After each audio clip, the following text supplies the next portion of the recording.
Good morning, everyone, or whatever time of day it is where you are tuning in. I'm Alvin, your guide through the swirling currents of the world's headlines here on Green Ground. Picture this, the globe spinning under a blanket of winter stars, tensions flaring like distant fireworks, yet glimmers of hope piercing through the haze.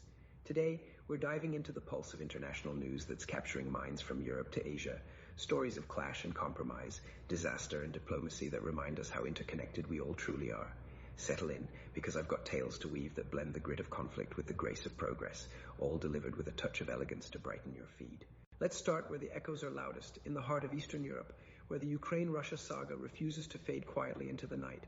Ukrainian forces have struck deep, hitting an oil terminal, a vital pipeline, sleek jet fighters, and even ships nestled inside Russian territory, bold moves that send ripples across borders. In retaliation, a Russian missile slammed into Odessa's bustling port, claiming at least 8 lives and leaving dozens wounded, a heartbreaking toll amid the holiday hush. Russia, meanwhile, boasts control over several villages in Donetsk, pushing their lines forward inch by precious inch. And then, in the shadowy streets of Moscow, a car bomb silenced a Russian general, Lieutenant General Fanil Sarvarov, chief of the General Staff's Operational Training Department. A strike Ukrainian security services are likely behind, turning the heart of the adversary into a stage for retribution.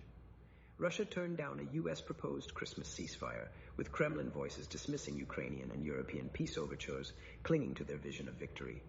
It's a chessboard of fire and strategy, where every move tests resolve, yet whispers of old promises, like the 1994 Budapest Memorandum, linger like ghosts, reminding us of commitments once made to safeguard Ukraine's sovereignty.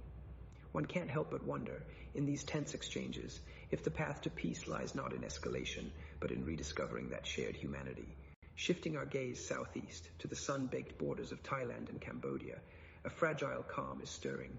After deadly clashes that spilled blood along their shared frontier, leaders are resuming ceasefire talks, aiming for a truce that holds water, stronger, more enduring.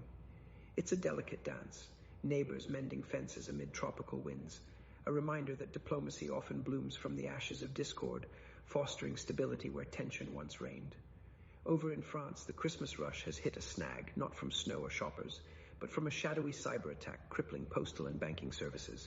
National operations ground to a halt just when families are mailing gifts and wiring funds.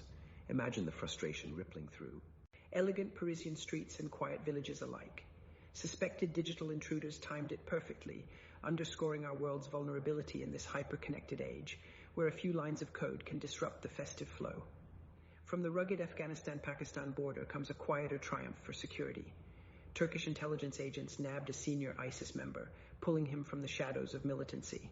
It's a precise operation, a testament to global cooperation snaring threats before they spread, like a net cast wide over treacherous terrain.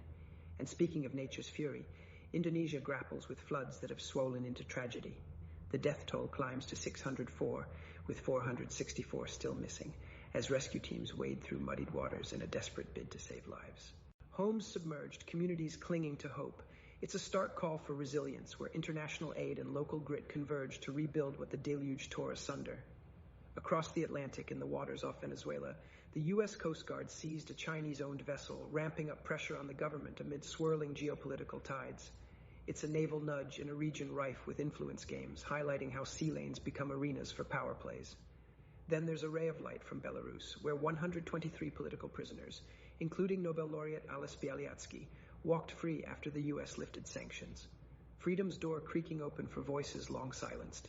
It's a human story of release, a nod to how targeted diplomacy can unlock chains, offering breaths of liberty in a turbulent world.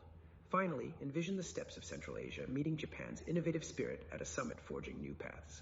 Leaders championed the Trans-Caspian corridor, a trade route threading supply chains with resilience deftly bypassing Russia.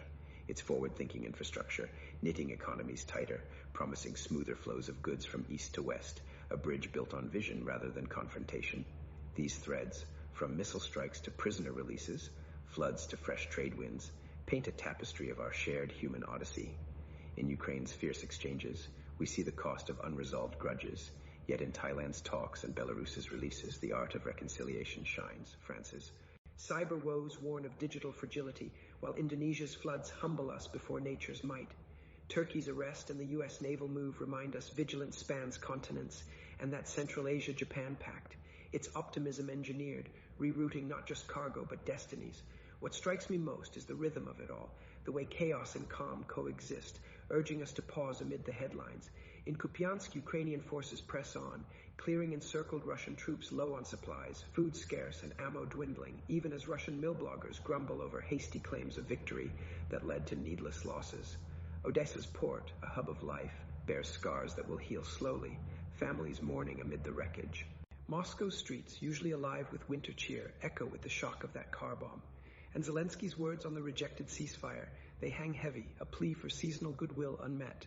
Yet hope persists. Cambodia and Thailand at the table, words as bridges. Indonesia's responders, tireless. Belarus's freed souls tasting air anew. It's this duality that captivates. The world's not a monolith of doom, but a mosaic where progress peeks through cracks. As we edge toward the holidays, these stories invite reflection. How do we, in our corners, foster the diplomacy that douses flames, support the resilient, innovate against invisible foes? I'm reminded of old tales where heroes navigated storms not with swords alone, but wisdom and will. Perhaps that's our cue. Thank you for joining me on this journey through the news, dear listeners and viewers. If this sparked your curiosity or stirred your thoughts, hit that like button, drop a comment below, and subscribe for more daily dives that keep you informed and inspired across YouTube, Instagram, TikTok, and Snapchat. Check the description for deeper links and resources to explore these stories yourself. And please share your take in the comments. What headline moved you most today? Until next time, stay elegant, stay engaged. This is Alvin, signing off from Green Ground.